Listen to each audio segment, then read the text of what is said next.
we're going to go on a journey today. It'll be really exciting. When I get stuck into AI, what I always like to talk about is actually layers. And it's been a long time since the invention of the internet. It's been 35 years or so. But when we take a step back and we start to look at what the internet is, it's actually a series of layers that have built on top of each other that have progressively built more and more value and created more and more industries. When we go back 100 years and we think about the automobile was an amazing piece of technology, but what did it do, right? It allowed us to travel from cities to rural areas, which created the holiday industry, which created petrol stations, which created large transport, which created logistics, which created, those Chico rolls and how they get to those petrol stations way out in Canberra. So these layers that we've been creating over the past 25 years have progressively brought more and more value. But when we think back to the internet, and again, I've made some kind of presentation subtleties here with, there's obviously the security layer, there's a DNS layer, but when the internet was first invented, we had to have a way of actually visualizing this network that was created out of universities. So the first layer was the browser layer that was created. Well, that all well and good, but how do people start to find my website now that they can type it in and view it via a GUI, right? A graphical universal interface. Well, that was a search layer. And two people in a garage in Palo Alto in their first year of revenue made $285,000. Fast forward 25 years, Google has produced the most profit of any company in the history of mankind. On top of that, you have the mobile layer, you have the social layer, and now the mobile layer, that device created the health and wellness industry. It created mapping. It created an amazing number of enormous billion-dollar industries. Now, we're about to walk into this new industry, what we call the agentic layer. And Jensen Huang, who has very good style, he's the guy who wears like the lizard jackets all the time. In NVIDIA, one of the first companies to reach $3 trillion or more. I think it's valued at $4 trillion today. Jensen Huang, Jeff Bezos, all the luminaries are saying that this agentic layer will be more commercially impactful and create more value than all of the other layers combined. So if you take a moment and think about that, think about what the smartphone unlocked for us, right? Now think about that as only a fraction of what the agentic layer is going to open up in terms of opportunity for the business. So, but when we think about AI, what we want to do is frame it like, where are we in this AI development lifecycle? So I like to look at it in these kind of 5 stages. If you look at the left here, this is generalist chat. Now, we've all used ChatGPT. Yes, yes, yes. Okay, good. There's no one, if there's someone who says no in here, get out right away. Actually, no, come in, right? And let's learn together. Take photos? Of course you can. Yeah, you're welcome to. But generalist chat, right? And has anyone put in, when you had your first chat in November of 2000, I was in the beta, so I was a little bit earlier, but when I put it in, I had this remarkable response after my first prompt. And my second prompt was remarkable. And my third prompt was remarkable. My fourth prompt, I was like, there's a bit of a general response. My fifth prompt, I was like, oh, that's maybe incorrect. And my sixth prompt, I was like, that is definitely not right. Right? And thankfully, I was smart enough, and I'm not a lawyer who's put a case into ChatGPT and submitted it to a judge, as some dumb people have done. But the point is like generalist chat, what people don't understand is ChatGPT references 20 trillion tokens, and that these large language models do not understand what you are asking of them. They are purely a probability engine. And that's why NVIDIA is worth $4 trillion. Because all they're doing with each word that you are putting into ChatGPT, it is hitting all 20 trillion tokens. So it is pure horsepower. And all it's doing is saying, what is the probability of the next best word to give you? That's how they work. And so that's why they start to hallucinate, because there's 20 trillion things that it has to look across with every single word. As we move forward, we have expert chat. Now, you would have heard of DeepSeek that came up a few months ago. DeepSeek is kind of just a hack on top of this 20 trillion tokens.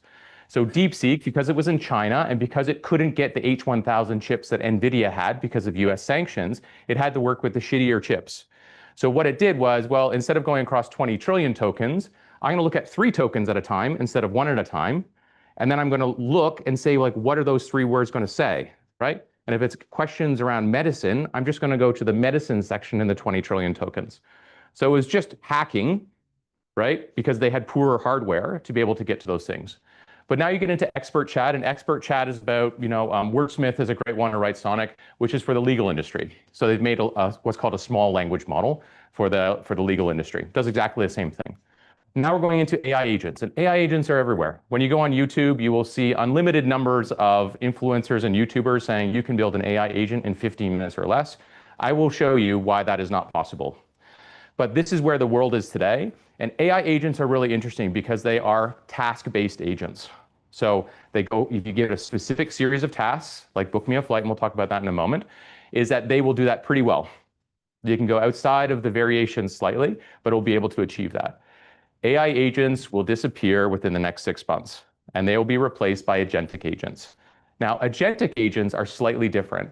Agentic agents, you give them a goal, and they find a way to achieve that goal creatively. So AI agents is book me a flight. Agentic agent is find me a holiday my family will love. Now, what will an agentic agent do? It will go to my Instagram feed. It will look using a large vision model, and it will say, do I like beach holidays or ski holidays? It'll look at my job title on LinkedIn. It'll reference that against a salary database to see how much I can afford, which as in a startup is not much. But the third thing is it may ask me a question, and it may ask me a series of questions to try and achieve that goal. Now, that's the difference between an agentic agent and an AI agent. So the next question is, well, that sounds pretty smart. For some people, that's terrifying. But why aren't there more agentic agents? Well, the reality is agentic agents are very expensive to build. And they're very expensive because they take specialized labor. When you think about most businesses, big or small, the data in those businesses is very messy. It is incomplete, and there's 3 types of data. Structured data, so that's data in a database. Semi-structured data, so that's in Excel. And then unstructured data, so that's imagery or a PDF. And that's the second 2 abound everywhere, right, in the organization. So it's always messy, and it's not centralized. And what people also don't recognize, I had the privilege of working within a company that provided the data and the training for most of the AI on this planet without hyperbole. We had 75% market share. I got to work on GPT-5, Alexa, you name it, I got to work on it. I had senior citizens doing somersaults because a senior citizen does a somersault differently than an 18-year-old for your health tracking. Right? I did that all over the world. I had language, et cetera, et cetera. But what most people don't know is that the brilliance of these large language models, large vision models, large geospatial models, large reasoning models, and upcoming, which has not been created yet, which is a large quantitative model, which is a missing link to get to artificial general intelligence, is that they are very, very complicated. How many people have Alexa in their house?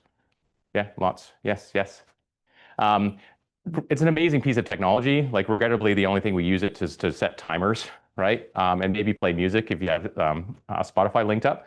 But that's called a text-to-speech model. And I can tell you, because I worked on this, there are 67 submodels that live underneath your Alexa device just for you to set at a timer. I have an amazing Australian accent, born in Canada. I have to set my Alexa to the Canadian region so it understands me because dialects change, right? So actually building large language models and the overarching agentic capability is really expensive because, welcome to your AI builder smorgasbord.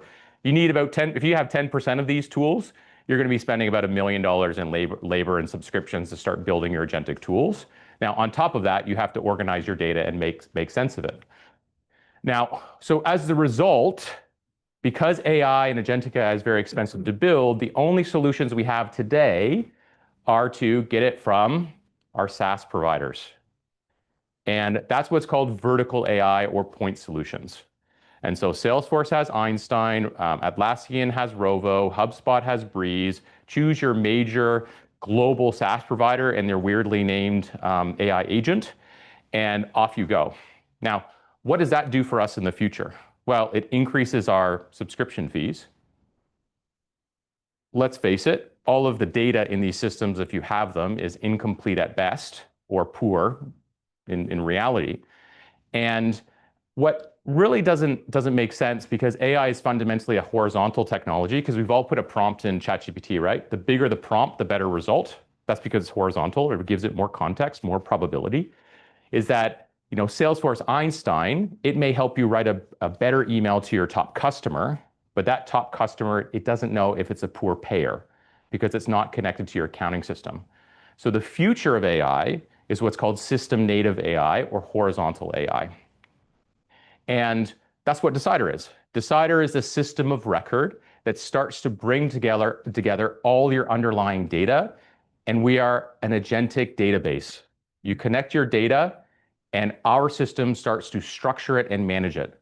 And when you have, it's a bit of a hyperbole, but perfectly structured data, you can then have agentic apps which sit on top of it, which are intelligent right out of the box. We'll talk about that a little bit later, because today is talking about readiness by businesses in Australia. So let's get into that.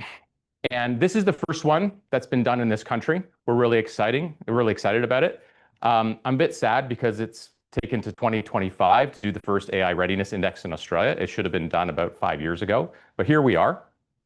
I spent a lot of time in the States. I spent a lot of time in Australia. I spent a lot of time everywhere on a plane. And I'd like to say, kind of opening this up, is that our US peers are at least 24 months ahead of us in terms of how they think, how they use AI, and what they're in the productivity and efficiency that they're getting out of it. So I wanted you to keep that in the back of your mind. Before we get into that, I want to talk a little bit about like the readiness of our, oh, my battery's dead here. Oop, here we go. The readiness and the opportunity. AI is about to unlock $15 trillion in global value. Now, our human brains don't understand trillions. I was trying to tell my daughter about a million and a billion and how many seconds that was, and I forget it. So bad luck for us today. But I don't think we're really comprehending the impact that this is going to have when it comes to our economies. If you are implementing AI into your business, your revenue per employee, which is a very important future metric that you should all be thinking about, is going to be 3 times higher than those who do not. Now, that's contrasted by the AI abilities in your organization. They're going to be paid 50% more. You're going to pay a premium. So you've got to hope that your revenue is higher than the wage growth that's coming from this new wage. And so one of the things you want to remember is like it took electricity to 100 years to change the world. The same change is going to happen in 10 years when it comes to artificial intelligence. So again, the acceleration, this is a logarithmic base 10 acceleration that we're moving into when it comes to global GDP growth. And we're just starting it right now. Now, as we start to look underneath the hood into kind of the sovereign capabilities, I always like to look to job postings and look to the early nature of what's happening as a signal, as a leading signal to our economic capabilities as a nation. There's an alarming trend. Now, there's 2 things that we'll talk about today. What we're seeing here is the percentage of job postings relating to AI jobs in the country over the past 6 years, I think. Oh, no, 8 years, I think. Now, AI-specific jobs rose modestly from 2016 to 2024 from 8,000 to 23,000. Now, that only represents 2% of job postings in this country, which is one thing to realize. But over the past 4 years, that has stagnated.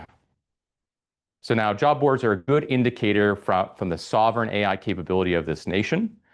Now, also what's interesting is that we partner with Career One. That's one of our partners. So they invite us to look into their like large data. They see every job in this country. And over the past year, graduate jobs have dropped by over 35%. So what we're starting to see is the elimination of those interns and graduate jobs, likely replaced by AI. And we're seeing the same trend over in the United States. So there's an alarming trend here because there's stagnation in the job market, which points to the capabilities of this nation to be able to produce AI. So there's a real risk that Australia will become an AI consumer and not an AI creator. And we've seen that pass already, right, with SaaS. We have very few successful global SaaS companies. We have a modest venture capital sector. But as compared to our peers in Europe, in China, and in America, we are far behind. So there is a definite risk. And if you think about the speed by which this industry is moving, we have to get moving on it very quickly. As we start to look into the AI readiness, so I'm gonna go through kind of a little bit of a lightning round of the things that some of the highlights, and those are available in the booklets that you have today. And then I'm gonna invite John to come up and John and his team actually conducted the study at arm's length, so we'll be able to go dive a little bit deeper into that, into the data. I'll finish with some elements of the Decidr platform, but then we'll go into Q&A after if you have any specific questions. So one of the first things is like, yes, Australians are very excited about AI. We believe as a nation that is going to change us and we're going to have a positive change, but we have no idea how to do it. Yes? 83% of businesses. I find that really interesting. It's like, what about the 17% who don't believe AI is going to have an impact to the business? What industries are they operating in? Maybe they're still on MSN Messenger, who knows? But they have a belief that AI will impact their business in the next 12 months. And in addition to that, kind of contrasted that only less than half believe it's an urgent priority. So how do we reconcile those two things from businesses? Now we'll ask John and go a little bit deeper into the sectors and the cohorts that sit underneath that. But sitting on top of that is AI interest is very, very practical. You know, I've had startups, I have small businesses, I've worked for large businesses. And, you know, the common thread for small businesses is I have to control my costs. And we're seeing that in the data. It is all about efficiency and savings, which I will show you later is that that's missing the point when it comes to artificial intelligence. When you have the capability, agentic capability to find any customer and any prospect at an extremely low cost, that's about productivity. When it can speak 72 languages, when it knows the ingredients of your products better than humans, when it knows the customer better than any human in your organization, that is a missed opportunity. But what we're seeing here is efficiency, faster reporting and insights, and making better decisions with data. I find it really interesting, especially the faster reporting and insights. When in our business, when you have AI doing things, it has high reliability. I don't need to know that it's doing those things. I need to focus on the outcomes. Dashboards are an artifact of humans. Yes, because humans are unreliable. For CRM systems, what do we have? I'm a salesperson, we have unreliable salespeople tippy-tapping into their CRM systems, and I want to know what those salespeople are doing. Instead, they're going having lunches or they're doing whatever they're doing. And so I have a dashboard. I have my gauge to show me what their productivity is.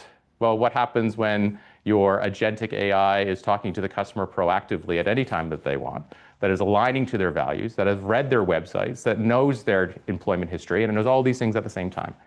So again, we're missing opportunities when it comes to productivity within the organization. When we think about like the frontline approaches and what the data suggests is that, again, it's very surface level when it comes to what the awareness and understanding of the Australian business owner has. It's, well, AI can do some marketing for me. AI can do customer support. AI can do operations and logistics. All those things you have probably read on a TechCrunch headline or on AFR. So really what it suggests to me is that there's really a surface level understanding of how AI actually works within organizations because they're going towards the more practical things. AI works on invisible tasks within the organization and it works on productivity. Those are the best applications of AI in my view when it comes to putting in agentic AI in your organization. But again, finance, human resources, product services development, and sales trail as compared to the more classic marketing ones. So but when you think about your cost profile of your organization, a good chunk of it sits down there, right? But also think about the growth of your company. If you're a small business, you're likely the CFO and your FP&A and your accounts payable and your payroll. But as companies grow from 1 person to 10 people to 20 people to 50 people, there's usually cohort growth in costs, right? As you go from 20 to 50 people, you need to grow your finance team. You need an FP&A, you need to run payroll, et cetera, et cetera. These are opportunities that AI can start to support so that you can shape your organization in a different way, to have more frontline workers, to have more people to have human-to-human interactions. So there's a real opportunity that I think today is missed in terms of the understanding of small businesses. Now, and again, that points to the awareness is high. Yes, I understand what AI is. It's fantastic. But I really don't know how to put it, how to use it, right? 68, 7 out of 10 people, when asked, do you agree or strongly agree that your organization knows which AI capabilities and where to implement? They think yes, 70%. And their leadership team, they have belief that their leadership team can implement it. But in their confidence level, It's 40%. Now, interestingly, when you look deeper into the data, and John and I will discuss this today, when you look at older people like me, yes, I know how to do that. When you ask Generation Z, they're just like, I don't think so, right? Because they're more native tool users. And what's interesting about native tools is we asked the question, when it comes to AI, what are you actually using? Because we thought that was a good question to ask in terms of, how sophisticated are you? More than 70% of all people who are just using ChatGPT, Gemini, or Claude. That's really what people are using. That is what our nation is doing. So going back to that statement I said before is, we are at risk of being AI consumers as opposed to AI creators. This suggests that today. We didn't ask the question of how many paid accounts, which would be also an interesting one, but maybe for next run on our index. But again, there's really a surface level understanding of artificial intelligence and usage of the tools that are available. Up top here, that's where the power is in your organization. That's where you can unlock some of this remarkable intelligence that exists in artificial intelligence. And that points to where the world is today. Now, I don't think Australia is alone, so I just want to put it out there, but there are others who are far ahead. And what history has taught us, especially when it comes to technology, first mover advantage is a significant advantage and points to global domination in the sector. The world is in what's called model native AI. So that is AI in businesses, which kind of doesn't make sense if you think about it. We're trying to jam this remarkable intelligence into our organic organizations. We are extremely fallible. We do not have perfect memory, et cetera, et cetera. So what you get is you get AI as a service, or AS, as we call it here in Decidr, but you get tons of vertical point solutions that are finely tuned. Now, I also want to point out about these point solutions and the hidden costs that exist into them.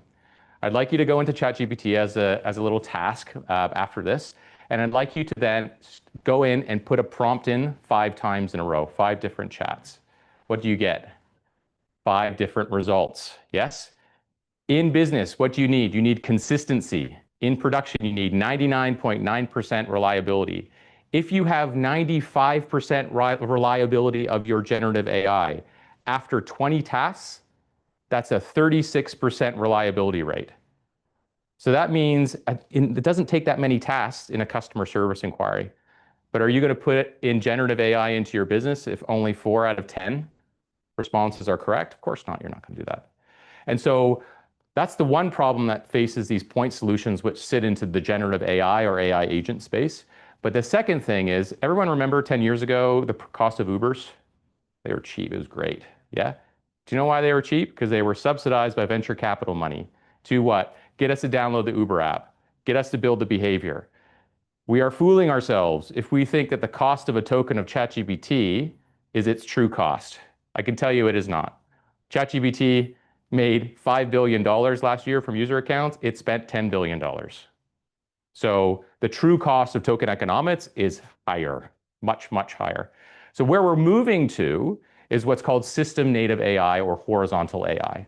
And that is AI first. So let's build this AI. Just like when online came on, I'm sure it happened actually, but when online came on, you don't take your computer terminal and put it into David Jones and have people shop online. That's not how you use it.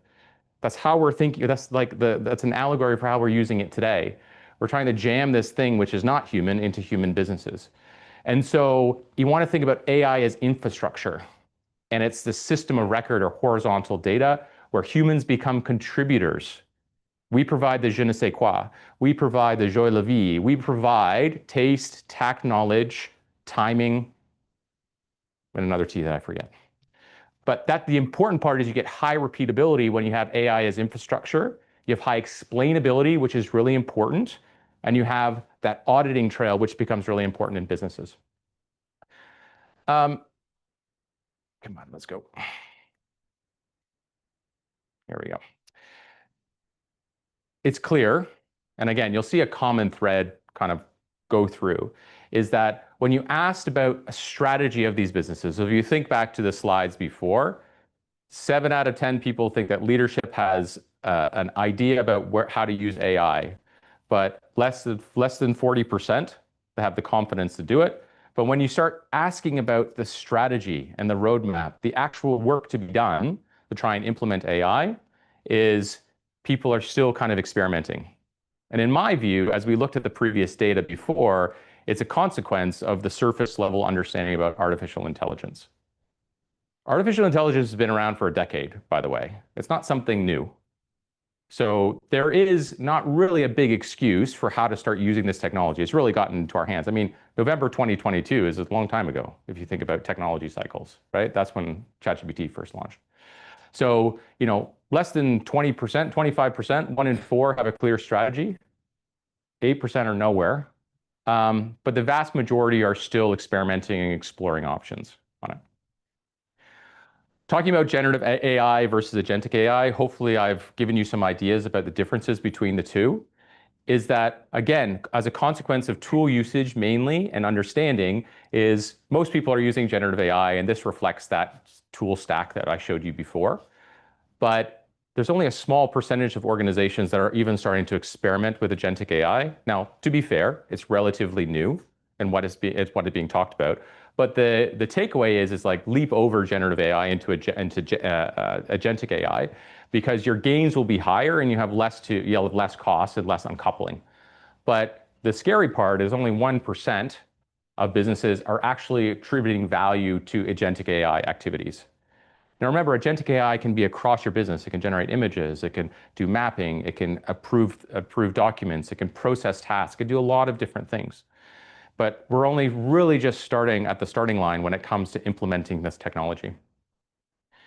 And getting into, one more. I think John and the team at Nature did a fantastic analysis of the business industry in Australia and putting them into 4 segments of readiness. So we have trailblazers, which have high urgency and low difficulty, white knucklers, who have high urgency and high difficulty, tinkerers, who have low urgency and high difficulty, and good old sleepwalkers, yes, who have low urgency and low difficulty. They're still asking ChatGPT for recipes, right, at the moment. But interestingly, there's a pretty even distribution of these companies across the nation. And when we start to kind of look at the cohorts of them by size, is you're really starting to see, it's a fairly even distribution of those companies. But really, it's these companies here who are, in my view, are probably the best poised to start adopting agentic AI if they can leap across some of the current understanding levels that they have as a cohort. We'll get into a little bit deeper conversation with John today about that.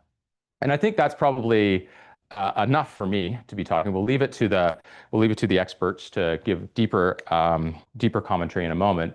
But the way that we think about productivity in this nation is it's in 4 stages. You have individual productivity, team productivity, organizational productivity, and then sovereign productivity. And it's very clear that Australia is still in this individual productivity, which is probably it's not unreasonable to think that why productivity gains has not been reflected into our national conversation and our national outputs. And if we keep going this way, it'll be a while before we start to see the productivity, which has been flat for 20 years, start to creep up. But clearly, if you're going to be moving into from a business, if you're business owners or you work in businesses, to get to organizational productivity, to realize the efficiency and productivity gains of agentic AI, you need to start thinking about a system of record, and you need to start thinking about agentic AI, and not to be dazzled by the generative AI capabilities of creating cool images to writing cool stuff. That's all surface level. So with that, I'll invite John to come up, and we'll have a little bit of a deeper dive into some of the data. Thanks, John, for joining us. Now, John is the director of Nature Research. John's been in the market research industry for 25 years, looking at your profile, and has worked in Europe and the UK. Nature's been a great partner of Decidr. If you do want an independent study conducted or great advice, please reach out to John today. But John, thank you for joining me today. Thanks for having me. We've got some of the stats on the board here. I think maybe the the first question would be, it was quite a comprehensive study that we did. Yeah, we actually added an additional round for it. But from the data that you gathered, for you, like in your experience view, like what stood out most when it came to like the sovereign readiness of this country? Look, there's a lot that did jump out. I think if there's one thing that we went into this piece suspecting, but still we're a bit surprised about the kind of delta in the data, it was around that efficiency piece. So this slide that you spoke to up here, we've done a lot of work with businesses of all different sizes, micro businesses all the way up to the more enterprise level. Whenever you ask those businesses why they choose what they choose, why they use what they use, efficiency is always going to come through as one of the top three drivers. But you rarely see such a big gap between efficiency and everything else. So for me, that did jump out as a surprise. It jumps out as many businesses, as you spoke to a great level of depth and detail, just don't know what they're doing yet. They know they want to get to that particular point, but they don't know what that value add is going to be for their business. And we do know increasingly over the last couple of years in a more strained cost of living and cost of business environment, more and more businesses do have that even more increased focus on efficiency. This screams out to me, though, there's an opportunity to enlighten, to educate, to start showing use cases and examples of how this emerging technology can help add value to their businesses. Once you started looking underneath the data, as you start to like cut it, or what's called a crosstab in the market research is once you start to crosstab the data, is when you start to look at industry, if you look industry size, if you look at kind of the generational cohorts, even gender, was there anything that popped out that you thought was interesting? A couple of things. I'll start with the bit that was less nuanced. That efficiency piece pretty much pervades all different company sizes and industry sectors. When you start to dig below that, though, there is some nuance that does come through. Surprise, surprise. At an industry level, little difference other than those businesses that self-identify as being in the tech space. So they will, as you would expect, identify themselves as being more comfortable, more confident in some where they're going to. But that's the exception to the rule. Every other business, in terms of the industries that we covered, relatively even and uniform in terms of their comfort and level of sophistication. Where we did see perhaps more differentiation was, I guess it's a bit of an age and tenure dynamic. So the older decision makers in businesses and those with longer tenures within those businesses, the 15, 20-year plus veterans, the ones perhaps with the more strategic imperative to invest in AI, but with the less hands-on experience and the less and kind of bigger gaps in their confidence in terms of where it's going to take them to.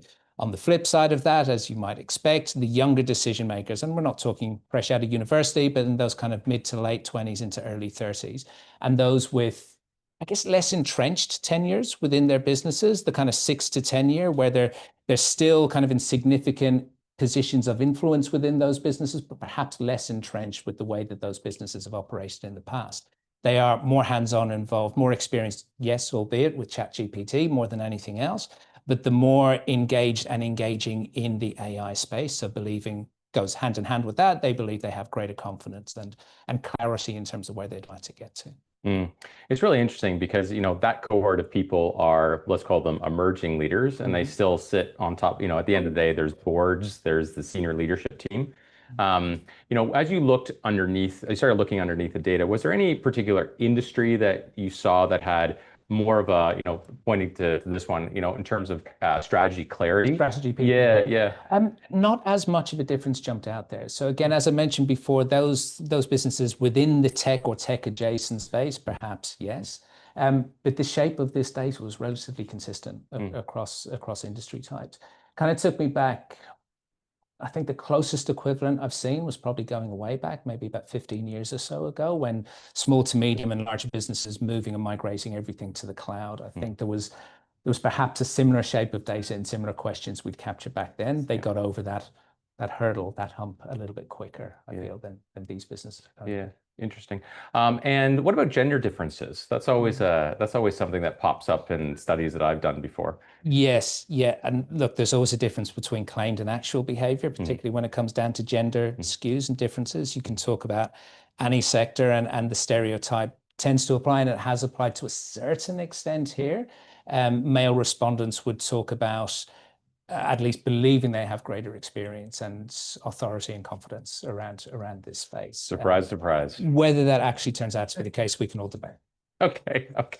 We won't check testosterone levels in the next study. That's awesome, John. Thank you. What we might do is maybe open it up to the floor for a couple brief questions. We have a few more things to talk about. The rainbow's out behind us, which is excellent. And then we'll open up to more kind of, yeah, specific questions to ask John and I. Any questions from the audience? Yes. Great presentation. Thank you very much, Jeff. So if we're at a stage where we're looking at agents-driven business and trying to launch in that space, how do you future-proof? Because there's obviously something else beyond agent AI and agentic. Where do you draw the line and say, well, okay, we can go so far, but then we need to future-proof the business for the next stage? Yeah. So kind of two comments to that question. One is like there's still a really important model that has yet to be developed, which is a large quantitative model. So that's one of the big things that's holding back. But I think it's debatable what artificial general intelligence is. I think there's lots of different views of what that is, but we're still a while away. So I want to kind of point that out. I think we're years away from this kind of sci-fi AGI being applied to everybody. When it comes to the next evolution or revolution of technology that comes out, what AI fundamentally is, it's a horizontal technology. So preparing your business to have solid and high fidelity data is the future-proofing activity. It always has been, right? You know, since the late 90s, actually even earlier that, since the late 80s of having good 60s, having good data in your organization has always been a bellwether for a successful organization. That really hasn't changed. What AI will allow us to do is to expand the reach, to go towards personalization at an inhuman rate to find those customers, those products, those experiences that you're looking to deliver, a value that you're looking to deliver to your organization. So I think for the next technology, whatever that may be, having a good data foundation will future-proof you. Yes. Yes. Well, you must have started job losses. What have you got from the USA? From the US? Yeah. Job losses, because I got an email, a message from Google saying Salesforce is going to reduce their staff by 10,000. So you must have data in terms of how affected employees by AI. Yeah. So this study is Australia only. You know, it's interesting whether or not we're going to launch it, but I can tell you that the comment that I made before about graduate jobs starting to disappear. It is definitely happening in the United States. They're seeing a definite trend of that happening. I caught up with the head of the Harvard Alumni Association when I was over there, and there are even people who are from the Crimson Tide who are having difficulty in finding jobs now because they're being whittled away. I reviewed the latest jobs report from the U.S. and it's not showing it yet. I mean, the U.S. economy is in a weird place because of lots of different things. But I think what we'll start to see is the inevitable kind of change in those organizations. We are definitely seeing it in the tech organizations. When you hear Microsoft, I can confirm, I have ex-staff who work in these organizations. There are these essentially Magnificent Seven.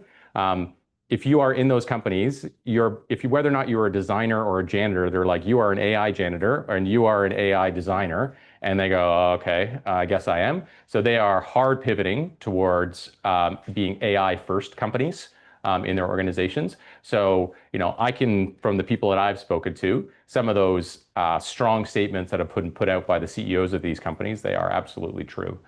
So you can look at them as a leading indicator for likely what will happen over the next, 5 to 7 years across the U.S. economy. Yes. That makes you a comment about funding. Yeah. And I take it that you guys are funded. From a profitability perspective, I don't think the data talks about whether or not people are finding return on investment in their investments into AI. Yeah. And from a go-to-market strategy, how do you think people can talk to the market in terms of how you get a return? Yeah. So our study, as hopefully you have seen, is like where Australia is at the very early point of actually implementing AI. So perhaps in future rounds of this study, we'll add that in terms of, are you getting an ROI? So I can't speak to the specific study data. Anecdotally, what we're working with our customers and from the networks that I have is like, it's still very early days for businesses to be able to get ROI out of this technology. We're shifting from generative to agentic, so there's a big shift happening.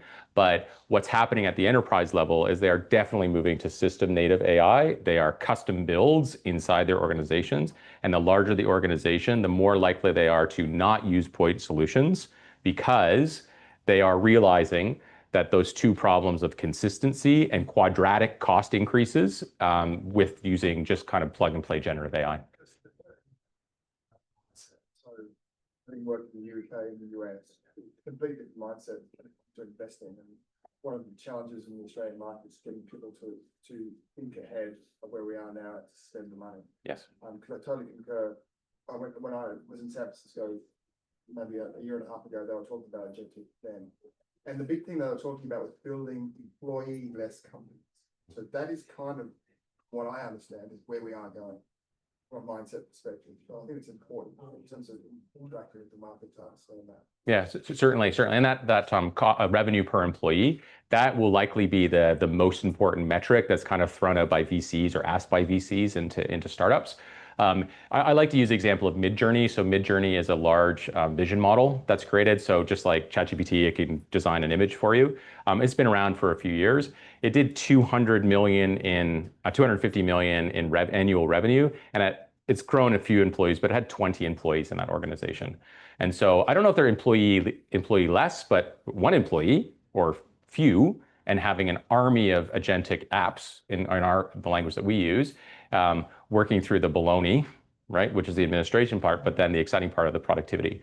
Like what people don't realize is like there's been incredible information asymmetry in this world for 25 years. All of you have a CRM system, yeah? Some of you have me in your CRM system. The copy of me is different in every single one of them, right? Fidelity is variable.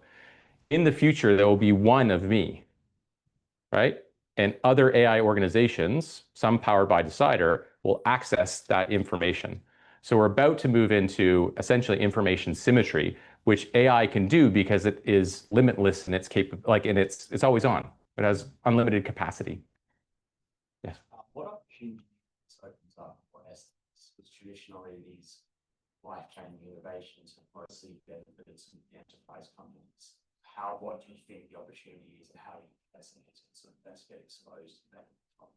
Yeah, it's a good question because it's really exciting. Can you repeat it? I didn't hear it. Sorry, my hearing's bad. Yeah, the question was, what advantages can SMEs take from this? Because classically, enterprises have been the first and reap the most value out of new technologies. So for me, SMEs, like this is we're literally at the starting line where everybody can have access to this technology.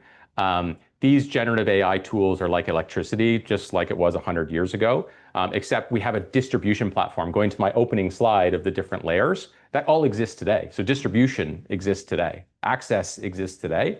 And so SMEs, I think, should be looking towards productivity. Like AI can go find you customers who share the values that you do as a business owner, right? It can find it 24 hours a day. It can work for you. It can work at an inhuman rate to be able to find that match, right, for you. So I think there's a tremendous amount of opportunity for small businesses to, really simply put, like find more customers and do less baloney to process those customers. If I could add to that, the third driver here for AI is making better decisions using data. Well, we've done hundreds of projects with small business owners and decision makers for their credit cards, their business management platforms, their accounting software, all of the tools and services that they use.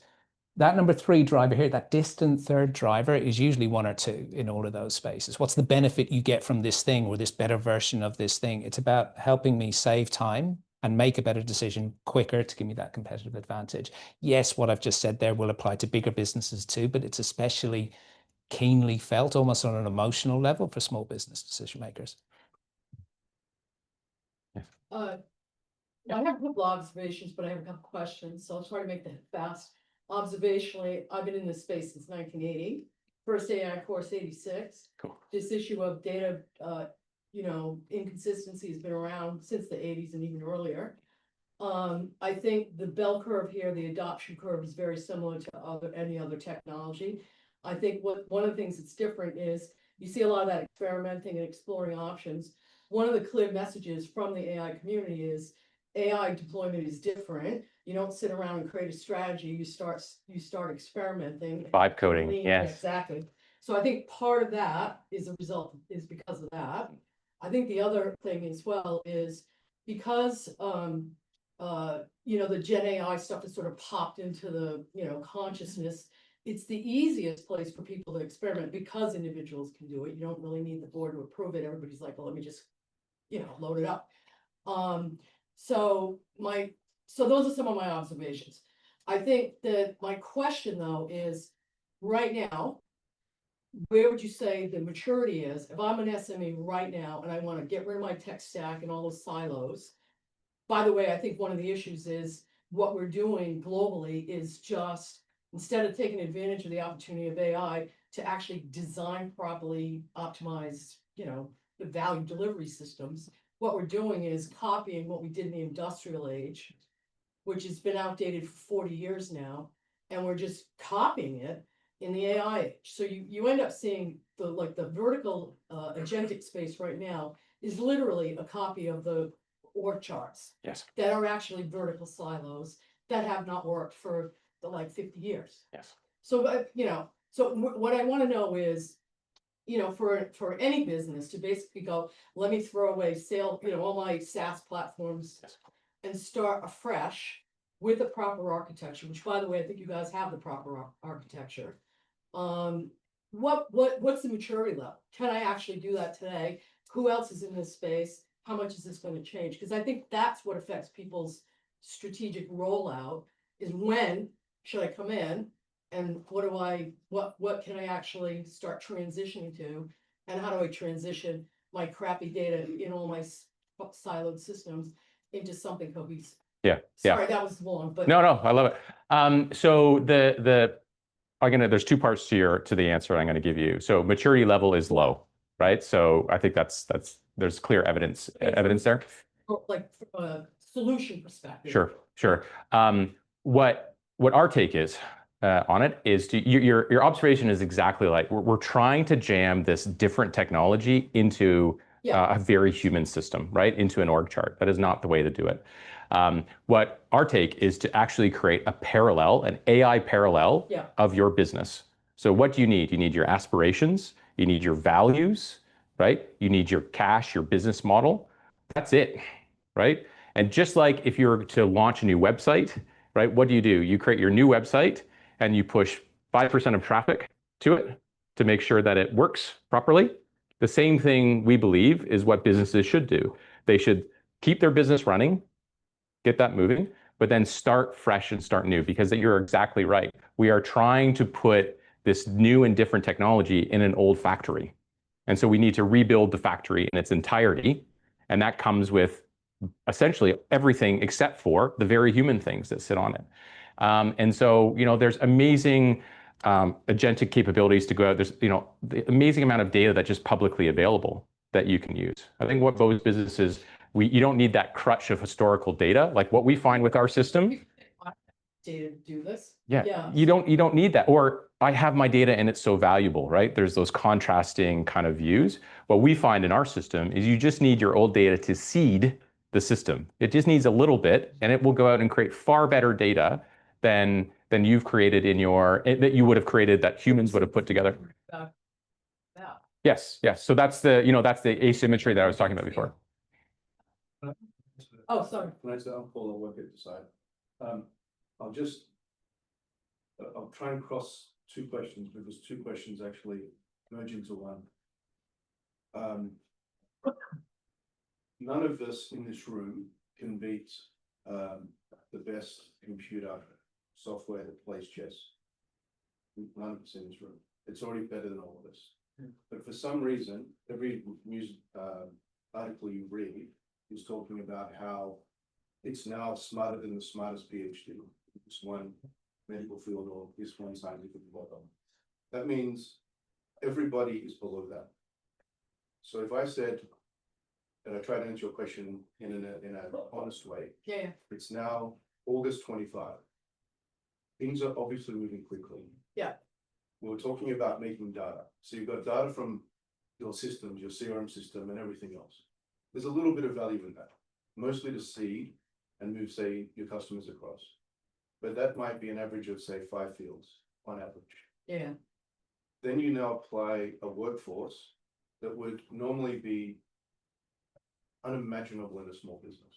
And you say, that workforce is so specialized and so good at what it does, it's now focused at the field level. Yeah. It just goes and does one field at a time. But to do one field, it might ask 20 questions. And it does that for everything. Yeah. So that means it's remaking your data. Now, coming back to the best of the best.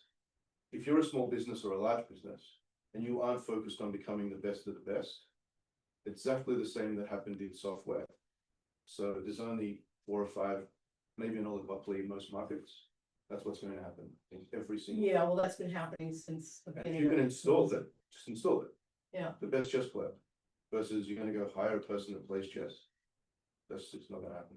So you have to get started now and say the most important thing is this is exactly different to any other time in history, because I went through the internet, 1.0 Same. and reimagined the way that quantitative data could be collected, knowledge out of people's heads. Yeah. Tacit knowledge, things that you just couldn't put your hands up, but now you can now quantify it and put it on charts like that at scale, like really big scale. Now, if you took that and said, everything is going to be productized, it's knowledge work today, but not productized to the point of write me an essay. It goes to what David said. Point to where the aspiration is. Who has the biggest aspirations will win. So the thing that limits most small businesses is the fact that the word small is in their title. That's fair. You have to take that out, then you have to think big, because everybody can think big. Well, basically, what we're doing is removing a labor constraint that made small, the definition of small business is actually by employees. 100%. Yeah. So if I had 10,000 people in the corner, Mm, how am I going to deploy it? yeah, That's exactly what it is. The cents per hour yeah, at the level of the highest of the high. And then just replaces out. And so you make your own data very quickly. So how quickly you're going to make your own data? So now let's go to August 27. mm, If you haven't started now, I get it. there is no August 27. Mm, There's no early, anything past early adoption. There is no other adoption. yeah, so your point is, the earlier you start letting the system. Building your own collect its data, The earlier you start yeah, on that one specialized then thing, you become even more, you Then become the become- smartest. you become the best at that. Yeah. Because that's now about data, like you said. Yeah, Gotta yeah. collect that much data, and it's got to be built from becoming the best. Yeah. By playing everybody else. Yeah. And being completely superior, just in that one thing. And there's a lot of those one things, by the way. There could be millions of them, by the way. Like, I don't know how many there are. Probably multiply the number of products in the world by 5 or 6. Right? Like, there's that much of the knowledge work that sits, as David said, in asymmetry in people's heads. That is just now going to be somebody's specialized product that will. Yeah, I think from a macroeconomic point of view, the question is, are we gonna be 8 billion cottage industry people, or are we gonna be one company? Well, if everyone's got the power of big tech and AI and they can have it themselves, I think nobody knows, but I think I'm more optimistic than not. Because That would be the 8 because billion, not the no one. one's left behind when Mm. everyone's got the same capability. It's just now how you decide to discover the process. It's scientific. You've got to discover what that one thing is. So you welcome to an internal discussion at Decidr. We have these discussions all the time. No, it's very cool. What we might do is maybe ask one more question from the audience, and then we'll close up. And I've just got a few things to take. Yes. I think we got a message around productivity and data sovereignty. Yes. From this. If you look at this kind of a word cloud, I didn't see anything around consent or privacy, which I think most people have seen the Productivity Commissioner's report recently around relaxing rules around privacy and consent when it comes to AI. Did you look into the awareness of privacy to any of these kind of SMEs? Did they understand their sort of privacy consent?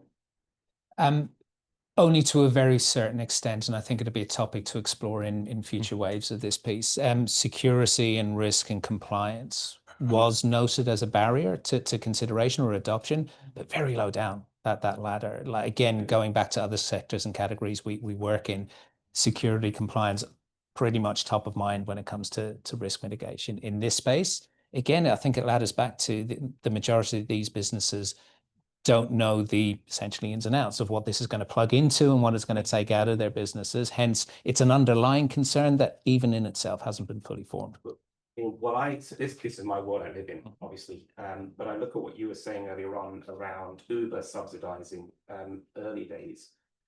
You've also got to consider foreign nations that own certain products that collect data that are also subsidized as well, which impact productivity here.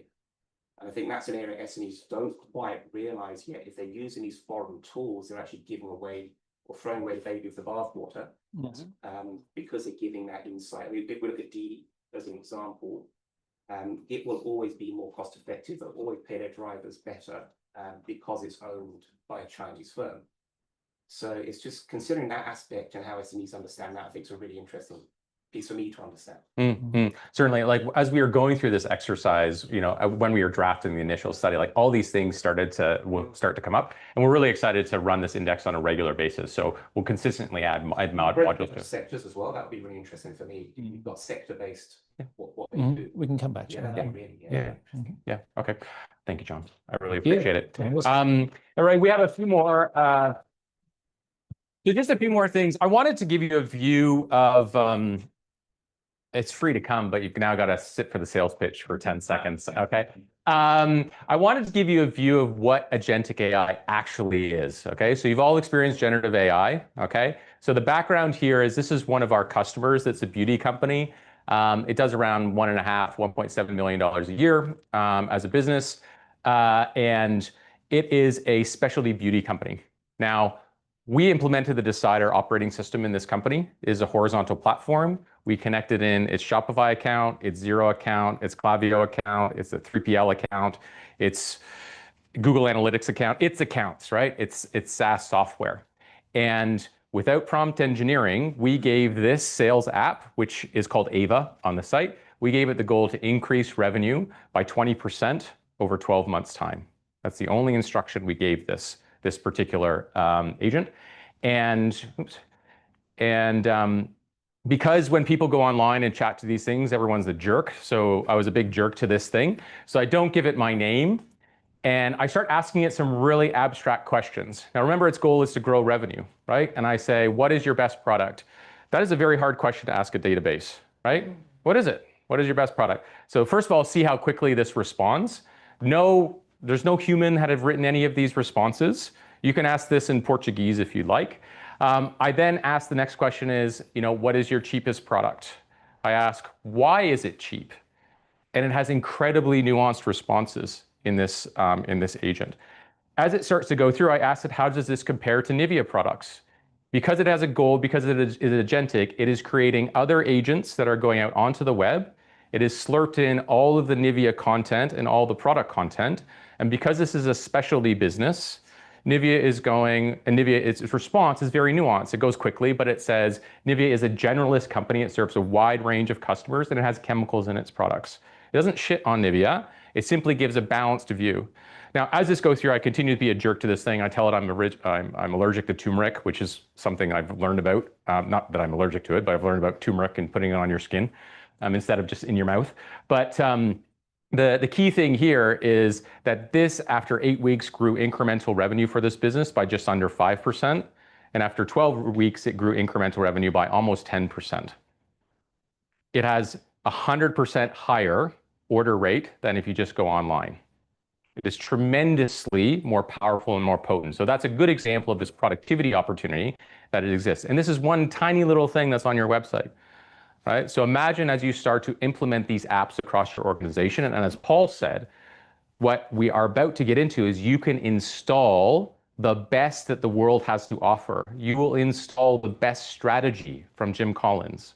You will install the best accounting, right, from, let's say PwC, maybe not. Maybe, they're accountants, and maybe, yeah, the lowest tax you're going to pay with PwC. You'll be able to install all of these things into your organization, right? The best that the world has to offer. And that's the opportunity. So the cottage industry one, we can have a discussion about that, or the sovereign capability. Now, as contrasted to Sephora, to Mecca, to Duraleak, and to the other companies which are AI agents, they all bork after the first question, which is what is your best product? Because they are task-based agents, right? As soon as you go off the task, they bork. Decidr operating system. We've talked a little bit about it. We're launching it in beta on October 1st. You can reserve your spot in line. I'll get the QR code in just a moment. And one of the amazing things, and you'll see here in the Decidr system, is that this is the power of an agentic system. The only thing you need to put into our system when you're onboarding is your company URL. Our system will go out, it will consume all the publicly available information about your business, and it starts to build the executive functions for your company. If you're a doctor's practice, you have patients, you don't have clients, right? If you have clients instead of customers. It will start to configure your navigation based on what your business is. It will start to inform those. They are agentic, they have goals. Your marketing function is to market to customers. Your sales function is to convert customers.